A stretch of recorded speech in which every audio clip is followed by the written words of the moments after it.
In the summer of 2023, the global air conditioning market was valued at a staggering $135 billion.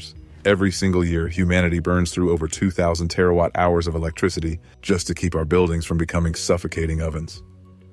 When the power grid inevitably buckles under the crushing weight of a mid-July heat wave, modern homes turn into insulated death traps within hours. We have been relentlessly conditioned to believe that human survival in extreme heat requires a buzzing compressor, highly engineered chemical refrigerants, and an unending, crippling monthly tribute to a utility company. We are told that prior to the 20th century, humanity simply suffered in the heat, sweating out the summers in brutal, primitive conditions. This is a manufactured lie. Long before the invention of the electric grid, ancient civilizations engineered permanent zero-electricity solutions to extreme climate conditions. They did not battle nature with brute force and fossil fuels. They leveraged the immutable laws of thermodynamics to command the elements.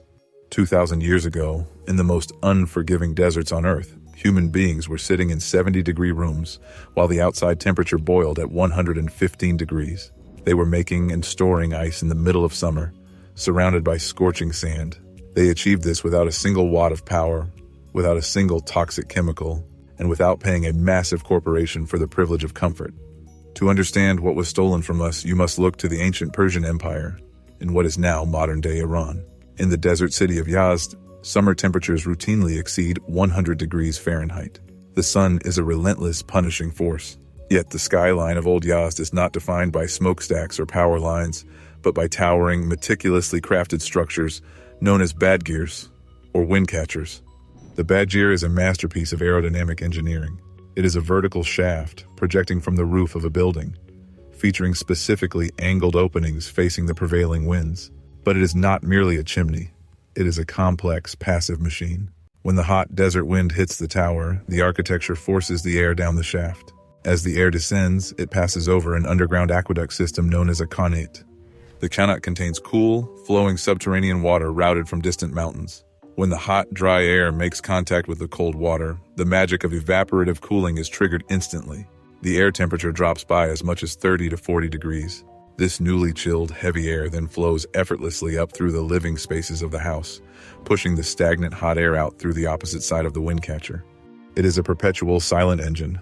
It requires no fuel. It has no moving parts to break down. It relies entirely on the Venturi effect and the Bernoulli principle, the physical reality that differences in air pressure will naturally create a vacuum, drawing air through a space with absolute mathematical certainty. The hotter the sun beats down on the building, the faster the air is pulled from the cool earth below. The system is entirely self-regulating. The ancient Persians had achieved perfect climate control, weaponizing the heat of the desert against itself. But they did not stop at simply cooling their living spaces. They built the Yakhchal. A Yakhchal is an ancient monumental icehouse, rising from the desert floor like a massive stepped dome. These structures were capable of keeping ice frozen entirely through the brutal summer months. The engineering behind the Yakhchal is a testament to an intelligence that modern architecture has abandoned. The walls at the base were built over 6 feet thick. They were not made of fiberglass or synthetic foam. They were constructed using a highly specialized ancient mortar called saruj. Saruj was a hyper-resilient mixture composed of sand, clay, egg whites, lime, goat hair, and ash. This specific biological and mineral combination created a barrier completely impenetrable to heat and water transfer. Inside the dome, a deep subterranean trench connected to the Qanat water supply. During the freezing desert nights, water would be channeled into shallow, shaded pools outside the structure, where it would freeze solid. Before the sun rose, the ice was harvested and placed deep inside the Yakhchal. The soaring, conical shape of the dome ensured that any minute amount of heat that managed to enter would immediately rise to the very top, where it was vented out through a tiny aperture, keeping the massive block of ice at the bottom perfectly insulated. Through the relentless, searing heat of August, the ancient world enjoyed cold water, frozen desserts, and refrigerated food storage.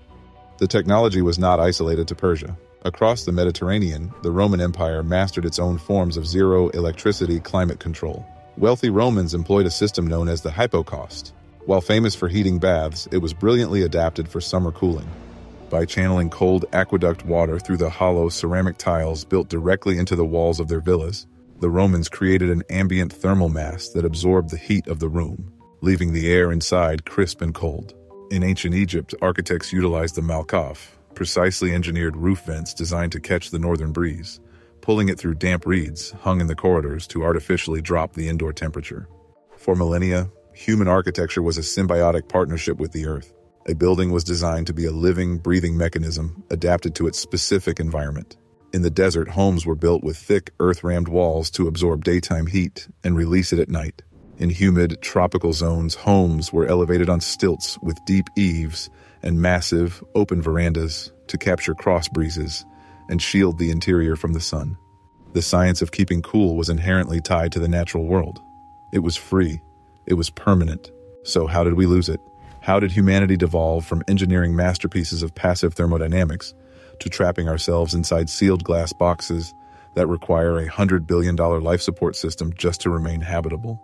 It was not an accident of history. It was a deliberate, engineered erasure. This oppression began at the dawn of the 20th century. In 1902, a young engineer named Willis Carrier invented the first modern electrical air conditioning unit. Originally designed not for human comfort, but to control humidity in a Brooklyn printing plant, the machine was a massive industrial behemoth. Carrier's invention was undeniably a feat of mechanical engineering, but it quickly caught the eye of an emerging alliance of corporate giants: the chemical industry, the electric utilities, and the mass production housing developers. Here was a technology that required a constant feed of electricity, a continuous supply of chemical refrigerants, and routine mechanical maintenance. It was the ultimate recurring revenue model. But there was a problem. As long as buildings were designed intelligently, as long as homes utilized cross-ventilation, high ceilings, thermal mass, and deep shade, people did not strictly need mechanical air conditioning. The ancient methods were still too effective. To sell the cure, the industry first had to manufacture the disease. The architects of modern industry realized that to create absolute dependency on mechanical cooling, they had to fundamentally change the way human shelter was conceived. In the decades following World War II, America experienced a massive housing boom. Developers sought to build as cheaply and quickly as possible. The heavy, climate-adapted materials of the past, stone, brick, thick plaster, and adobe, were cast aside in favor of cheap timber, thin drywall, and asphalt roofs. But the real fatal blow was struck through the systematic rewriting of municipal building codes and federal lending guidelines. The Federal Housing Administration, which underwrote the mortgages that built the modern suburbs, began to enforce strict standardization. They incentivized low ceilings, which trapped heat but saved on lumber. They abandoned requirements for cross-ventilation. They favored cheap, massive picture windows that acted as giant magnifying glasses, turning living rooms into solar ovens. Suddenly, architecture was completely severed from its local climate. A house built in the freezing winters of Maine was constructed exactly the same as a house built in the boiling deserts of Arizona. They were both lightweight, unshaded, poorly insulated boxes. Without the mechanical lungs of an HVAC system, these new homes were entirely unlivable. This architectural degradation was championed as progress. It was dubbed the International Style. Corporations began erecting monolithic skyscrapers made entirely of unshaded glass in the middle of cities like Houston, Phoenix, and later, Dubai. A glass box in the desert is a biological absurdity. It defies every known principle of thermal regulation.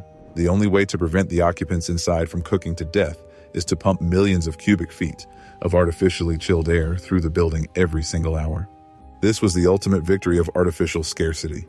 By tearing out the natural passive cooling features of traditional architecture, the modern construction industry created a massive, captive market for the electric and chemical monopolies. And the chemical monopolies were waiting. In the 1920s, the mechanical refrigeration industry faced a major public relations crisis. The early cooling systems relied on toxic, highly flammable gases like ammonia and sulfur dioxide. When these systems leaked, people died. Enter General Motors and a chemist named Thomas Migley Jr. In a joint venture with DuPont, they synthesized a new class of chemicals called chlorofluorocarbons, or CFCs. They branded it Freon.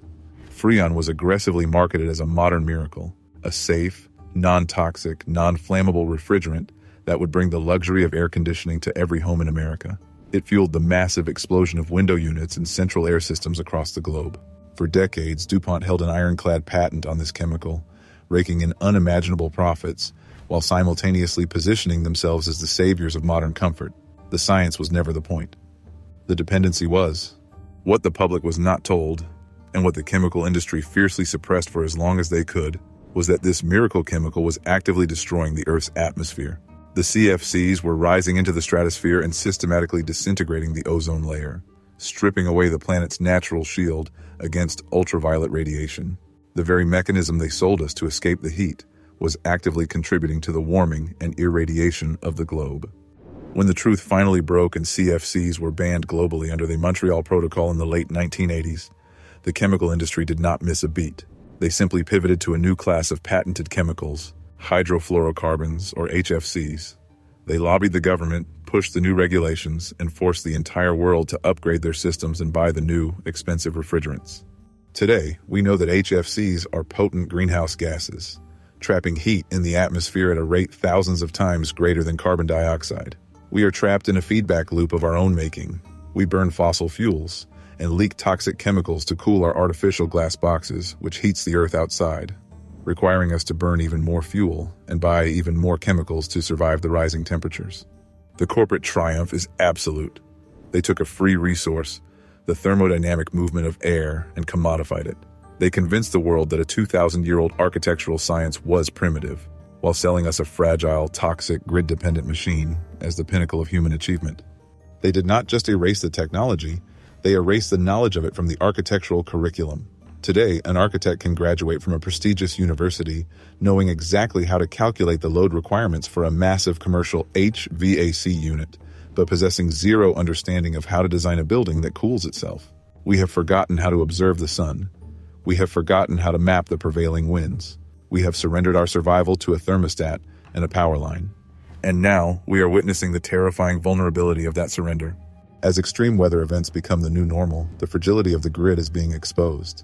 In 2021, when the power grid failed in Texas, people froze to death in their own living rooms. When the grid fails during the summer, the death toll from heat stroke spikes instantly. Without electricity, the modern home becomes a tomb. The thin walls bake. The sealed windows trap the stagnant air. The glass facades act as magnifying glasses. When the power goes out, the illusion of modern mastery over nature evaporates in an instant, leaving behind millions of people utterly defenseless against the climate. We are hostages paying a monthly ransom to the very industries that locked us in the cage. But the profound irony of our modern dystopia is that the ancient forces they tried to make us forget have not gone anywhere. The physics of the universe do not care about DuPont or Willis Carrier or the utility conglomerates. The Venturi effect has not been repealed. The thermal mass of the Earth remains unchanged. Just a few feet below the asphalt, below the manicured lawns and the concrete foundations, the Earth maintains a constant, perfect temperature of around 55 degrees year-round. The wind still blows across the plains and funnels through the valleys. The rapid evaporation of water still pulls heat from the air with ruthless efficiency. The raw materials for a zero electricity, permanently comfortable shelter are sitting right outside our front doors. The architecture of the ancients was not primitive. It was a profound communion with the environment. The Badgirs of Yazd are still standing. The Qanats are still flowing. They are silent monuments to a time when humanity was smart enough to work with nature rather than arrogantly attempting to overpower it with brute force and chemicals. We do not have to remain trapped in this manufactured scarcity. The knowledge is still there, buried under a century of corporate propaganda and architectural malpractice. Reclaiming this knowledge begins with a simple, radical shift in perspective. It begins with looking at a modern, sealed glass skyscraper not as a marvel of engineering, but as an absolute failure of design. It begins with demanding homes that possess deep shade, thermal mass, and the capacity to breathe. The air conditioning industry wants you to believe that without them, you would burn. They want you to believe that survival requires a plug. But the truth is etched into the ancient sands of Persia and the stone walls of Rome. True power does not come from a turbine, and true comfort does not come from a chemical canister. It comes from understanding the earth. The wind is free, the shade is free, the earth is waiting. The only thing standing between us and an ancient zero-power paradise is the willingness to look past the lies, tear down the glass boxes, and remember what we were forced to forget.